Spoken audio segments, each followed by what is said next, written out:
Miss Frizzle's third-grade class was a whirlwind of excitement on the day of the Halloween party. Desks were pushed against the walls, paper bats dangled from the ceiling, and everyone was wearing their costumes.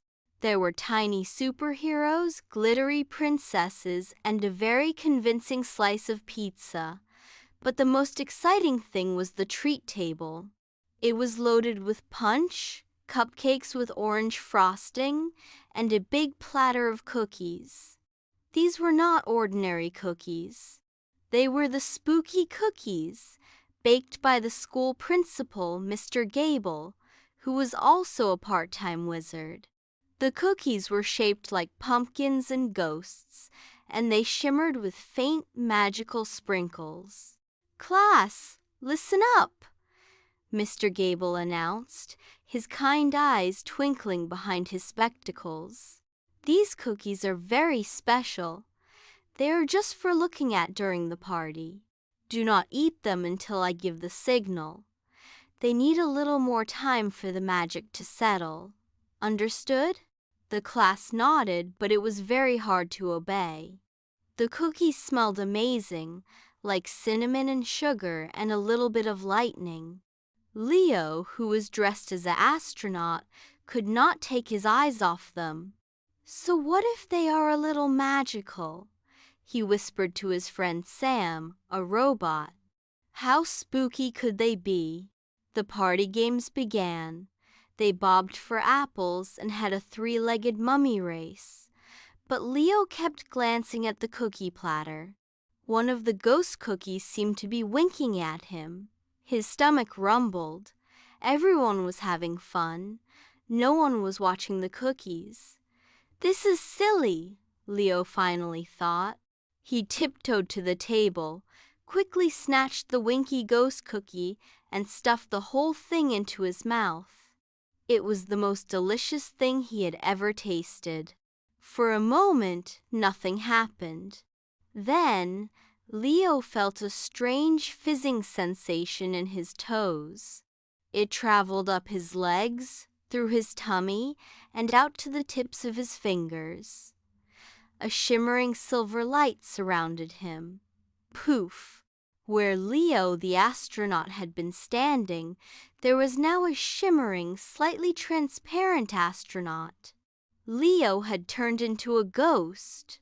A real see-through ghost. He tried to yell, but all that came out was a soft, echoey "Ooh!" The whole class gasped. Mr. Gable rushed over. "Oh dear," he said with a sigh. "I was afraid of that." The transformation magic was not finished. That cookie turned him into whatever he is dressed as.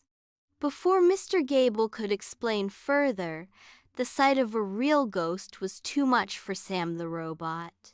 Without thinking, he grabbed a pumpkin cookie and ate it in one nervous gulp. There was a flash of orange light and a cloud of smoke. When it cleared, Sam was gone. In his place was a real orange pumpkin with his robot helmet perched on top. The classroom erupted into chaos. The magical cookies were like a dare. Before the teachers could stop them, 3 more kids ate the cookies.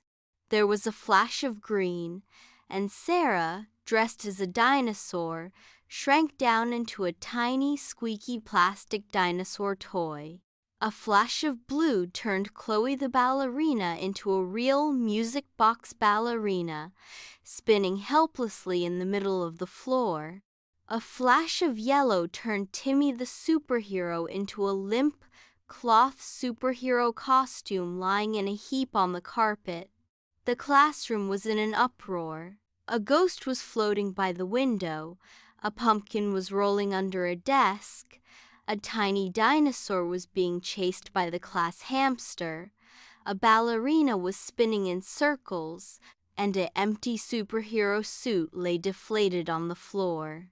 The remaining children were screaming and pointing. "Do not panic," Mr. Gable boomed. "The magic will wear off. It just needs time. We must gather everyone up." The next hour was the strangest game of hide and seek ever. The teachers and the children who had not eaten the cookies had to carefully collect their transformed friends. They gently placed the pumpkin Sam on a soft chair. They rescued the dinosaur Sarah from the hamster cage. They stopped the spinning ballerina Chloe.